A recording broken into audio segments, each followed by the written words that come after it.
Hi friends, मैं आकांक्षा शर्मा जी की वित्त आकांक्षा में आपका स्वागत करती हूँ। फ्रेंड्स, आज हम पटवारी की गणित के कुछ क्वेश्चन करने वाले हैं। ये टॉप 25 सवाल मैं आपको कराने वाली हूँ। और ये ऐसे क्वेश्चन है जो ग्रुप टी के एग्ज़ाम में पिछली 2017, 2018 और 2021 की परीक्षाओं में आ चुके हैं। ऐसे हम बहुत सारे सेट करेंगे। 3 से 4 सेट में करवा भी चुकी हूँ। आपको प्लेलिस्ट में मिल जाएंगे, मैथ्स रीजनिंग नाम से प्लेलिस्ट मिल जाएगी, तो आप वहाँ पर चेक कर सकते हैं। तो चलिए स्टार्ट करते हैं। पहला क्वेश्चन है, जेड 4 अंकों की एक सबसे बड़ी संख्या है। देखिए, इस प्रकार का क्वेश्चन बहुत बार पूछा गया है। ये एसएससी में पूछा गया था, वहाँ से व्यापम ने एसएससी के एग्ज़ाम में पेपर में से व्यापम के एग्ज़ाम में ले लिया है। ये मैं इसलिए समझ पाई हूँ क्योंकि मैंने ये व्यापम के प्रीवियस ईयर्स के पेपर देखे, देन मैंने गूगल पर सर्च किया तो ये पता चला कि ये एसएससी के एग्ज़ाम में भी आया है। तो ये क्वेश्चन जो है अलग अलग डिजिट बदल के पूछा जाता है व्यापम द्वारा, तो अच्छे से कर लीजिएगा। थोड़ा सा मेथड इसमें अलग है, तो इसलिए मैं ये क्वेश्चन लेके आई हूँ। तो सबसे पहले क्वेश्चन पढ़ो कि जेड एक 4 अंकों की सबसे बड़ी संख्या है। सबसे पहले पहली लाइन में बहुत अच्छे से याद रखिएगा कि जेड क्या है, 4 अंकों की एक संख्या है। इसके बाद क्या दे रहे हैं, जैसे 4, 5, 6 तथा 7 से विभाजित करने पर 2, 3, 4 तथा 5 आता है। जब जेड को 9 से विभाजित किया जाए तो शेषफल क्या होगा। जनरली ये सवाल इतना सा आता है, 2, 3, 4, 5 आता है, वो संख्या ज्ञात करो। ये इन्होंने एक्स्ट्रा बताया है कि जब जेड को 9 से विभाजित किया जाए तो शेषफल क्या होगा। ग्रुप 2 सब ग्रुप 4 में ये 2020 के पेपर में आया था, और अभी आपका जो 15 मार्च से पेपर है पटवारी, ये इसी का ही लेवल का आना है, क्योंकि यही पेपर होना है। तो सबसे पहले ऐसे सवालों में क्या करना रहता है, पहली लाइन पढ़िए, 4 अंकों की सबसे बड़ी संख्या। तो यहाँ पर एक क्या करना है आपको, 4 अंकों की वो सबसे बड़ी संख्या कौन सी होती है, सबसे पहले ये सोचिए। तो अगर हम देखें तो हमारे पास 4 अंकों की सबसे बड़ी संख्या क्या है, 9,999 है। अब वो बोल रहे हैं कि जिसे 4, 5, 6 तथा 7 से विभाजित करें। तो जिससे विभाजित करने का आपको बोले, आपको उनका निकाल लेना है एलसीएम। मतलब 4 का, 5 का और 6 और 7 का एलसीएम निकालना है। तो जैसे कि आप 4, 5 और 6 का एलसीएम निकालेंगे, 4, 5, 6 और 7 का, तो 2 दूनी 4, 2 तीन 6, 2 एकम 2, और फिर ये 5 से जाएगा एक बार, फिर 3 से जाएगा और 7 से जाएगा। तो 7 या 21, 21 पंजे कितना हो जाएगा, 105 हो जाएगा। 105 में फिर 4 का गुणा करेंगे तो आ जाएगा कितना, 420। तो 4, 5, 6, 7 का आपने निकालना है एलसीएम। तो 4, 5, 6, 7 का एलसीएम कितना आ जाएगा, 420 आ जाएगा। और 4 अंकों की सबसे बड़ी संख्या क्या आ जाएगी, 9,999 आ जाएगी। फिर आपको क्या करना है, मैं एक बार आपको पूरा सॉल्व भी बता दूंगी, पहले आप ये समझ लीजिए। फिर क्या करना है आपको, 9,999 का 420 में भाग दे देना है। जो शेषफल आएगा आपका, उसको 9,999 में से माइनस करना है। इतना आप याद रखिएगा। अब आप सेकेंड लाइन पढ़िए, 4, 5, 6 तथा 7 से विभाजित करने पर क्रमशः 2, 3, 4 तथा 5 आते हैं। एक बार जरा आप इनमें अंतर देखिएगा। 4 के करने पे क्या आता है, 2, 5 का करने पे क्या आ रहा है, 3, 6 का करने पे क्या आ रहा है, 4, और 7 का करने पे क्या आ रहा है, 5। आप इनमें अंतर देखो कितना आ रहा है, 4 में और 2 में अंतर कितना हो रहा है, 2 में। 5 का और 3 का अंतर क्या हो रहा है, 2। ये 6 का और 4 का अंतर क्या हो रहा है, 2। और 7 का और 5 का अंतर क्या हो रहा है, 2। मतलब 4, 5, 6, 7 और 2, 3, 4, 5 में हर एक का अंतर कितना हो रहा है, 2। 4 और 2 में 2 का अंतर, 5 और 3 में 2 का अंतर, 6 में और 4 में 2 का अंतर, और 7 में और 5 में 2 का अंतर। मतलब उभयनिष्ठ अंतर जिसको बोलते हैं, वो कितना आ रहा है, 2 आ रहा है। इतना क्वेश्चन से मैंने आपको इतना समझा दिया। अब मैं आपको सॉल्व बताती हूँ। इनका सॉल्व तो आपको आएगा नहीं, ये मैंने इसको सॉल्व किया है। देखो, सबसे पहले जेड हमने माना, 4 अंकों की सबसे बड़ी संख्या कौन सी हो गई, 9,999 हो गई। प्रश्नानुसार ये 4 डिजिट उन्होंने दी हैं जिनसे हमें भाग करना है। तो हमने हमने एलसीएम निकाला, तो एलसीएम कितना आ गया, 420 आ गया। 2 दूनी 4, 4 पंजे 20, और 20 दिया 60, और 60 सत्ते कितना आ गया, 420। तो ये एलसीएम आ गया 420। अब हम क्या करेंगे, जो 4 अंकों की हमारी सबसे बड़ी संख्या है 9,999, इसमें हम 420 का भाग देंगे। तो जब 9,999 का 420 में भाग देंगे तो 23 तो आंसर आएगा, और शेषफल कितना आ जाएगा, 339 आ जाएगा। अब ये जो शेषफल 339 आएगा हमारे पास, इसको हम 9,999 में से माइनस करेंगे। तो जब हम इसको 9,999 में से माइनस 339 को 9,999 में से माइनस करेंगे तो कितना आ जाएगा, 9,660 आ जाएगा। 9,660 आया। अब मैंने ऊपर बताया था कि उन्होंने दिया है कि 4, 5, 6, 7 से विभाजित करने पर 2, 3, 4, 5 शेषफल बचता है। तो इनमें अंतर कितना है, 4 और 2 में, 5 और 3 में 2 का अंतर है। तो आपका जो ये आंसर आया है 9,660, इसमें से भी हम क्या माइनस कर देंगे, 2, क्योंकि यहाँ पे इनमें अंतर कितने का दिया है, 2 का।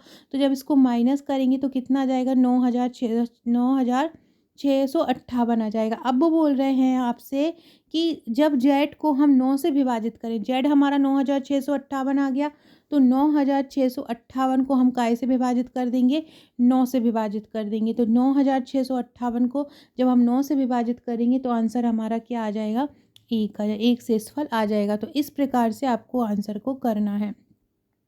सब देखो, इससे भी अगर देखें तो कैसा होगा, 4, 5, 6, 7 का एलसीएम कितना आ गया, 420। 4 अंकों की सबसे बड़ी संख्या 9,999, 9,999 का 420 से भाग देंगे। जब 420 से भाग देंगे तो 339 शेषफल आ जाएगा। 339 को 4,999 से माइनस कर देंगे तो कितना आ जाएगा, 9,660 आ जाएगा।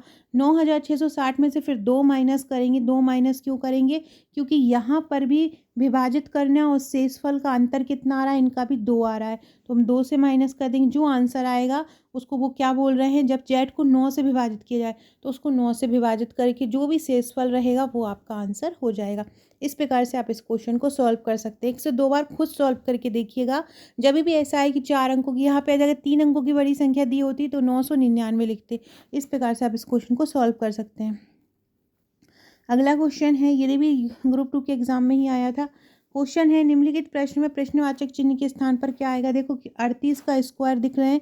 38 का स्क्वायर मतलब 38 2 बार है। 60% मतलब होता है 60/100। तो आप इस क्वेश्चन को, इसको इस प्रकार से आप लिख सकते हैं, 38 स्क्वायर प्लस 1350। का मतलब क्या होता है, का मतलब होता है गुणा, और 60% मतलब 60/100 माइनस 16 गुणे 18, -16 गुणे क्या है, ये 18, 28 की जगह 18 है। ये क्या है, डिजिट का यहाँ पे अंतर हो जाता है।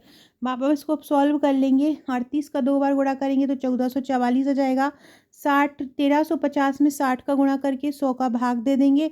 माइनस क्या है, 16 में 18 का गुणा कर लेंगे। इस प्रकार से आपका आंसर पूरा आ जाएगा। ये 100 तो आप कर ही लेंगे। ऐसे ही ये क्वेश्चन करना है। 240 का 12.5% है, मतलब 240 गुणे 12.5/100 हो जाएगा, प्लस 27 गुणे 200/100 आ जाएगा, प्लस क्वेश्चन मार्क है तो इसको x गुणे 12 कर लो। x का मान निकलना है तो उस 12 को इन सब के नीचे ले आओ। तो इसको इस सब का गुणा करके और 12 से भाग दे दो तो आपका आंसर आ जाएगा। अगला है 52 + 55 + 42 + 18 को 6 से भाग देने पर क्या होगा, शेषफल क्या होगा, सॉरी। तो इसको करना है तो इन सबको पहले जोड़ लेंगे और 6 से भाग दे देंगे। अगला है 2, 8, 9, 3, 5 किसके द्वारा पूर्णतः विभाज्य है। इनमें सबसे आप भाग करके देख लेंगे, जिसमें से पूरा पूरा भाग चला जाए, शून्य ना बचे, शेषफल ना बचे, वो पूरी तरह विभाज्य हो जाएगा। तो यहाँ पर आप सबसे भाग करके देखेंगे, 9 से भाग करेंगे तो ये पूरे तरह चला जाएगा। 28,935 का भाग दीजिए 9 से। 9 एकम 9, 9 दूनी 18, 9 तिया 27। 8 में से 7 गए, 1 बचे, फिर 9 दूनी 18, फिर 9 में से 8 गए, 1 बचे, उतारा 3, फिर 9 एकम 9, 13 में से 9 गए, कितने बचे, 4, फिर उतारा क्या, 5, तो 9 पन्ना कितना हो गया, 45। तो ये पूरा पूरा चला गया, पूरा पूरा चला गया मतलब पूरी तरह विभाज्य। एक वीडियो लेके आऊँगी, उसमें पूरे विभाज्यता के नियम करवा दूंगी, तो उससे क्या होगा, आप ये इससे समझ पाएंगे कि कौन सा किससे पूरी तरह चला जाता है, तो रूल आपको याद हो जाएंगे। अगला क्वेश्चन है, एक संख्या को 68 से भाग देने पर भागफल 269 और शेषफल 0 प्राप्त होता है। यदि उसी संख्या को 67 से भाग दिया जाए तो शेषफल क्या होगा। इसके लिए मैं एक सूत्र बताती हूँ आपको। बस उस ऐसा कोई सवाल आए कि भागफल इतना आया, शेषफल इतना आया, भाग इससे दिया था तो भाजक निकालो, या वो संख्या निकालो जिससे इतने भाग देने पर इतना शेषफल बचता है, या किसी संख्या को इससे भाग देने पर कितना शेषफल बचेगा। इस प्रकार के क्वेश्चन आए तो आपको ये सूत्र याद कर लेना है। भाजक बराबर भाज्य गुणे भागफल धन शेषफल, आपको ये सूत्र याद कर लेना है। भाजक बराबर भाज्य गुणे भागफल धन शेषफल, ये आपको याद करना है। भाज्य बराबर भाजक भाज्य बराबर भाजक गुणित भागफल धन शेषफल। अब भाजक क्या है यहाँ पे 68 है और भागफल कितना आया है 269, शेषफल कितना है 0 है। तो 0 तो जुड़े शेषफल जुड़ता है तो 0 है तो कोई मतलब नहीं है। तो आपको क्या करना है 269 का 68 से भाग देना है, मतलब भाजक का और भागफल का आपको गुणा कर देना है तो भाज्य आ जाएगा। तो 269 को जब आप 68 से गुणा करेंगे तो कितना आ जाएगा, 269 से 68 को गुणा करेंगे तो क्या आ जाएगा 18,292 आ जाएगा। उसमें क्या बोल रहे हैं 67 का भाग देना है तो 67 को भाग दे देंगे तो शेषफल आ जाएगा, शेषफल आंसर हो जाएगा। अगला क्वेश्चन है वह कौन सी न्यूनतम संख्या है जिसे 135 को विभाजित करने पर भागफल पूर्ण घन हो। सबसे पहले हम 100 जब इस प्रकार का क्वेश्चन हो तो हम 135 का निकालेंगे घनमूल। कैसे निकालेंगे 135 चौको 12 ती 5 15 3 एकम 3 ती 5 15 ती 5 15। तो देखो यहाँ देखेंगे आप कि 3 के तो घन बन रहा है, मतलब 3 के तो जोड़े बन रहे हैं 3 3 के, लेकिन 5 का नहीं बन रहा है। तो जिसका नहीं बन रहा है वही आपका आंसर हो जाएगा। क्योंकि किससे विभाजित करने पर 135 को किससे विभाजित करने पर भागफल पूर्ण घन होगा, तो 135 को 5 से विभाजित करो कितना होगा 5 दूनी 10 5 7 35, तो क्या आ जाएगा 27। जब 27 क्या पूर्ण घन है, हाँ बिल्कुल है, क्योंकि 3 का जब 3 बार गुणा करते हैं तो कितना आता है 27, तो 27 पूर्ण घन है। अगला है निम्नलिखित प्रश्न में प्रश्नवाचक चिन्ह के स्थान पर क्या आएगा। तो देखो प्रश्नवाचक 5000 का है, मतलब 5000 का मतलब हो जाएगा गुणा। अब इस पूरे को सॉल्व कर लेंगे। 21 प्लस 49 को क्या बोलेंगे 21, तो ऐसा ही आ जाएगा 49 का आ जाएगा 7 प्लस 64% का मतलब कितना हो जाएगा 64 किसका होता है 8, तो मतलब 8/100 हो जाएगा 64%। इसको सॉल्व कर लेंगे। 21 प्लस 7 प्लस 8 कितना हो जाएगा 7 और 8 कितना हो जाएगा 15, और ये परसेंट में है तो ये 100 हो जाएगा। ये 5000 है, 21 और 15 कितना हो जाएगा 36 हो जाएगा। 36 का रूट कितना हो जाएगा 6 हो जाएगा, और ये परसेंट में है तो परसेंट में आ जाएगा। अब इस 6 का मतलब क्या हो जाएगा 6/100 हो जाएगा। आप इसको सॉल्व कर लोगे 5000 गुणे 6/100, तो 0 से 0 कट जाएगा और 6 पंजा 30, तो आंसर कितना आ जाएगा 300 आंसर आ जाएगा इसका। ये रूट होता है तो इस पूरे रूट को सॉल्व कर लिया कीजिए यहीं कहीं। 49 का कितना हो जाएगा 7 और 64 का कितना हो जाएगा 8 हो जाएगा। 8 और 7 कितना हो जाएगा ये 15, तो इस प्रकार सॉल्व कर लिया कीजिए। अगला है इनमें इकाई का अंक। जब इकाई का अंक पूछते हैं तो लास्ट के जो नंबर डिजिट होते हैं उसका आप गुणा कर लेते हैं। यहाँ पे क्या है 1 है, यहाँ पे 5 है, यहाँ पे 6 और यहाँ पे 8। बस 1 गुणित 5 गुणित 6 गुणित 8 कर लेंगे तो कितना आ जाएगा 240 आंसर आ जाएगा। 240 में लास्ट का इकाई का डिजिट क्या है 0 है, तो 0 आंसर आ जाएगा। अगला क्वेश्चन निम्नलिखित में प्रश्नवाचक चिन्ह के स्थान पर क्या आएगा। देखो प्रश्नवाचक चिन्ह 16/4 है, तो 16/4 का मतलब क्या होता है 4, 4 चौको 16, फिर 4 चौको 16, इस भागित को भी लगा देंगे 4। इसको सॉल्व कर लेंगे और आपका आंसर आ जाएगा। अब ये क्वेश्चन बहुत इंपॉर्टेंट है। एक 4 अंकों की संख्या को 2 अंकों की पुनरावृत्ति द्वारा बनाया जाता है, जैसे 2424 और 1212। अब आप मान लेना कि आपने माना इकाई का अंक x है और दहाई का अंक y है।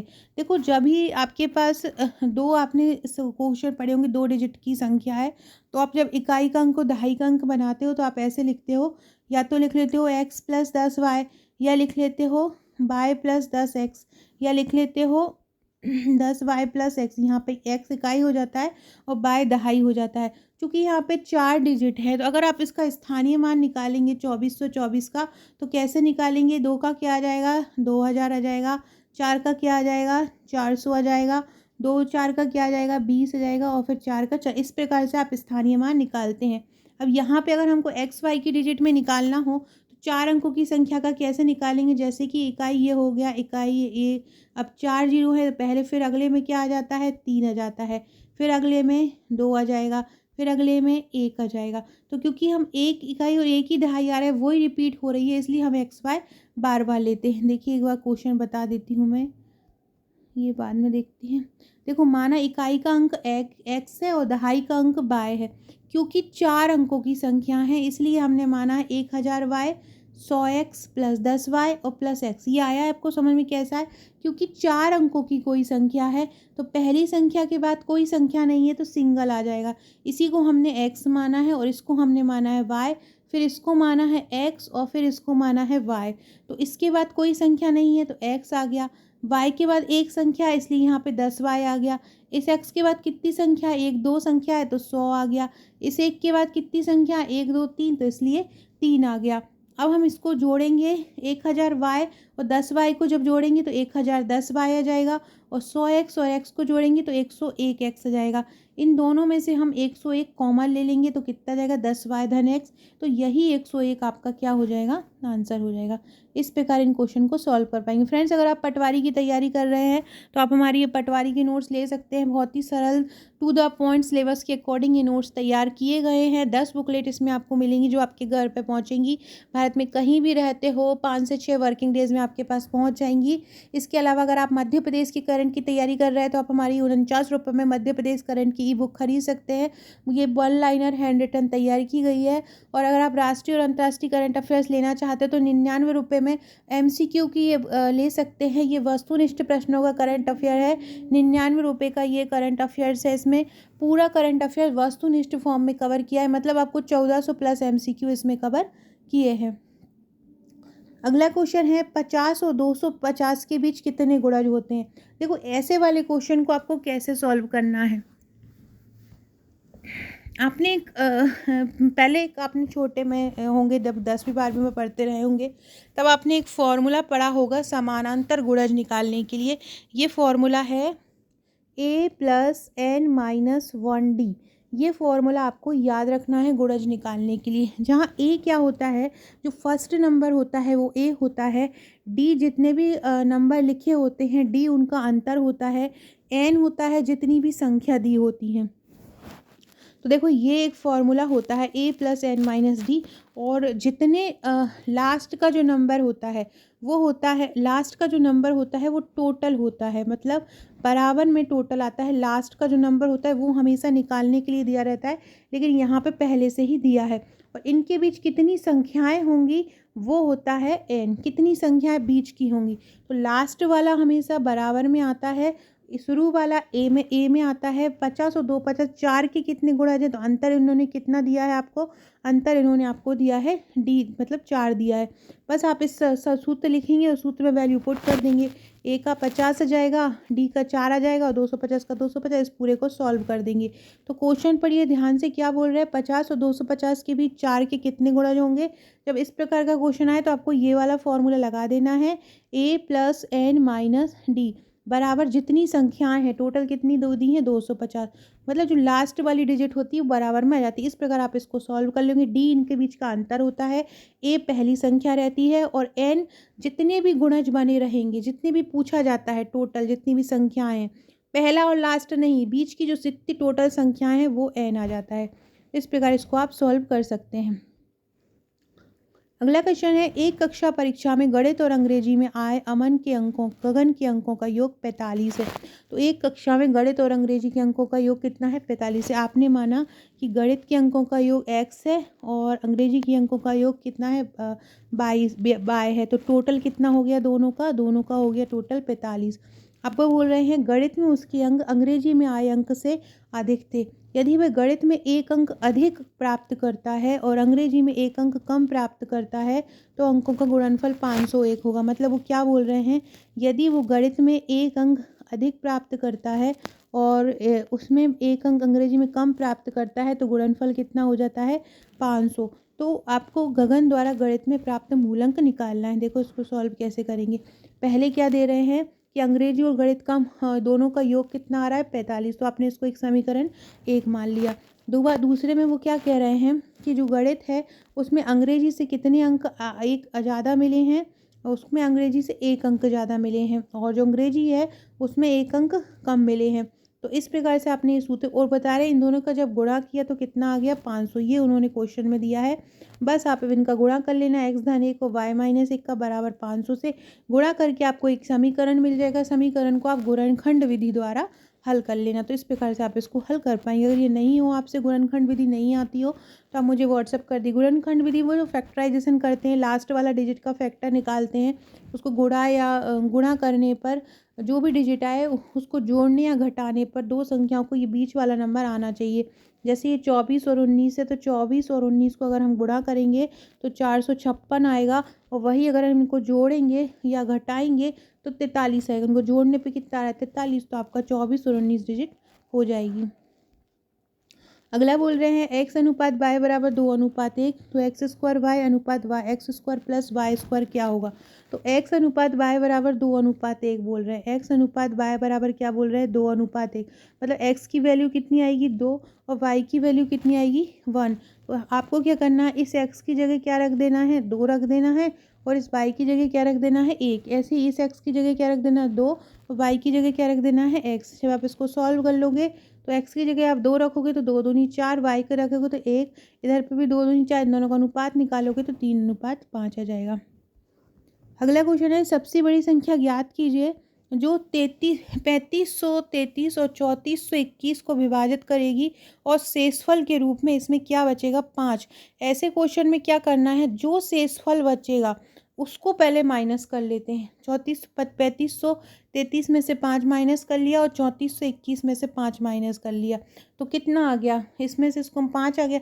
फिर हम निकाल लेते हैं दोनों संख्याओं का एचसीएफ, महत्तम समवर्तक निकाल लेते हैं दोनों का, जो कॉमन चीज़ आती है वही आपका आंसर आ जाता है। इस प्रकार के क्वेश्चन में क्या करते हैं, जब आपसे पूछते हैं बड़ी से बड़ी संख्या को बताइए जिसको इसमें विभाजित करेंगे तो ये शेषफल बचेगा, तो जो शेषफल बचता है उसको माइनस कर देते हैं, और फिर जो आंसर आता है माइनस करने पर उन संख्याओं का एचसीएफ निकाल लेते हैं। दो संख्याएं होती हैं तो दोनों में एचसीएफ निकाल के देखते हैं कि दोनों में कॉमन कौन सा है, महत्तम समवर्तक निकाल के देखते हैं कि दोनों में कॉमन कौन सा है, वही आपका आंसर हो जाता है। अगला है, वह सबसे छोटी से छोटी संख्या ज्ञात करो जो p बराबर a²bc q बराबर ab² d द्वारा विभाज्य है, और जहाँ a v और c d अभाज्य संख्याएं होती हैं। देखो क्या बोल रहे हैं, p का मान कितना दिया है, ये दिया है, मतलब p का मान उन्होंने दिया है आपको a² और bc, और q का मान कितना दिया है ab² और d। एक p का मान दिया है और एक q का मान दिया है। अब जब आप इसको निकालेंगे तो कैसे निकालते हैं अभाज्य संख्या, सबसे पहले दोनों संख्याओं में से सबसे बड़ी बड़ी घात वाला लिखते हैं। जैसे यहाँ पे सबसे बड़ी घात वाला क्या आ रहा है a² और यहाँ पे क्या आ रहा है b², तो सबसे पहले आप इसी को देखोगे, ऐसा ही लिखोगे। तो देखो a² और ये b², फिर उसके बाद बचा क्या यहाँ पे c और क्या बचा d, तो क्या आ जाएगा c a² आ जाएगा, b² आ जाएगा, फिर c आ जाएगा और d आ जाएगा। कॉमन चीज़ नहीं लिखेंगे तो a² b² c d आ जाएगा। देखो प्रश्नानुसार सब है छोटी से छोटी संख्या a b c d की उच्चतम घातों वाले पद लेंगे। तो सबसे पहले p का a² लिया, q का b² लिया, फिर p का c लिया और q का d लिया। दोनों का एक ही एक कॉमन चीज़ लेंगे, क्योंकि यहाँ पे हम महत्तम समवर्तक जैसा काम करते हैं, क्योंकि शेषफल बचा है, अभाज्य संख्या ज्ञात कीजिए छोटी से छोटी संख्या, तो कॉमन चीज़ों को लेते हैं, कॉमन चीज़ें बार बार नहीं लेते हैं। तो यहाँ से a² ले लिया, यहाँ से b² ले लिया, फिर यहाँ से b ले लिया और यहाँ से c ले लिया, यहाँ से c ले लिया और यहाँ से d ले लिया। a भी तो हमने इसका a और इसका b हमने ले लिया, अब बचा यहाँ का c और यहाँ का d, तो इस प्रकार से c और d ले लेंगे। इस प्रकार से ये क्वेश्चन को सॉल्व करेंगे।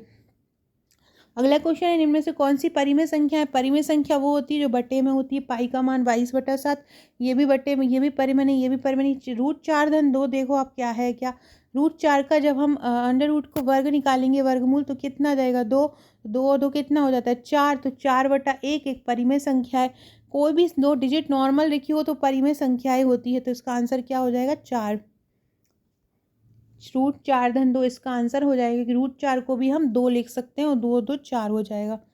अगला है, निम्नलिखित में से कौन सी भिन्न 33/55 के बराबर है। 33/55 को काट लेंगे तो 3 एकम 11 या 33, 11×5 55। अगला है 2/5 का 3/7 किसके बराबर है, तो मतलब इन दोनों का आपको गुणा करना है।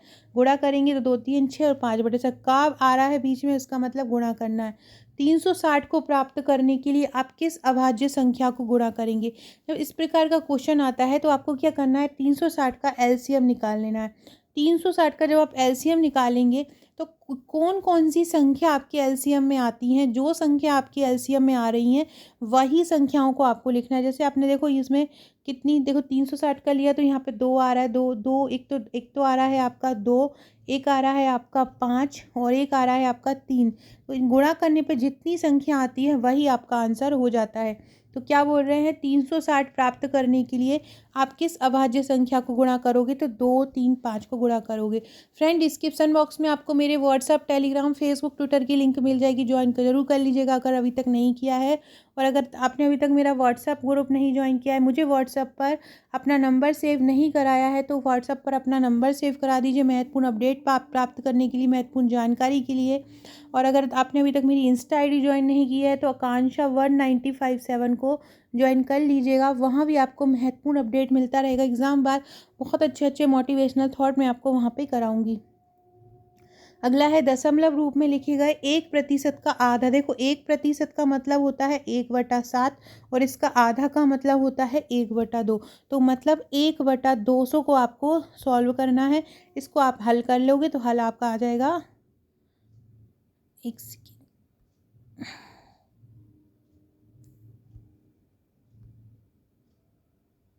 तो हल क्या आ जाएगा आपका, जब आप इसको हल करोगे तो 0.005 आ जाएगा। ए दशमलव के रूप में लिखेगा 1%, 1% मतलब 1/100। अब इसका आधा का मतलब क्या हो जाएगा, इसका आधा मतलब 1/2। तो 1 एकम 1 और 100 दूनी 200। तो 1 का आपको 200 में भाग देना है। 1 का आप 200 में भाग दोगे तो कैसा आ जाएगा, 0 दशमलव, फिर 0, फिर आ जाएगा 0 और फिर 0 आ जाएगा, फिर 0 और 200 का आपको भाग देना है। 200 पंजे, सॉरी 2 पंजे कितना आ जाता है 10, तो क्या आ जाएगा 0.005 आपका आंसर आ जाएगा। सो फ्रेंड्स, ये थे हमारे आज के क्वेश्चन, बहुत ही इंपॉर्टेंट क्वेश्चन थे। ऐसे ही और क्वेश्चन मैं आपके लिए लेके आऊँगी। वीडियो अच्छा लगे तो लाइक शेयर सब्सक्राइब जरूर कीजिएगा, कमेंट कीजिएगा। Okay friends, thank you.